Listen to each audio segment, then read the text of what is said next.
সম্মানিত সুধী দর্শকবিন্দু, তো আপনাদেরকে আমি বকটির কথা বলেছিলাম। বকগুলোর মধ্যে একটি বক মারা গেছে, তো আরেকটি রয়েছে।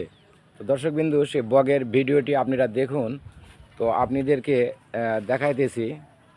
তো এই যে আমার এই বকটা, এই যে দেখেন, এই যে ওই সব সময় আমার কাছে এভাবে থেকে যায়। এই যে দেখুন,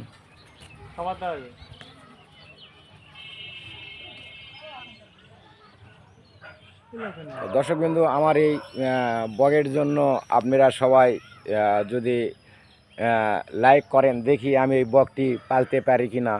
তো দেখি শেষ পর্যায়ে এই বকটির অবস্থাটা কি দাঁড়ায়। দর্শকবিন্দু, এই যে দেখুন, এই যে ওকে যদি আমি আর কি মাঠে ছেড়ে দিয়ে আসি, তো ওই আবার চলে আসে একা একাই। তো আরেকটি ছিল, সেটা মারা যাওয়াতে একটু দুর্বল হয়েছে। তো সবাই এর জন্য লাইক ও কমেন্ট করবেন।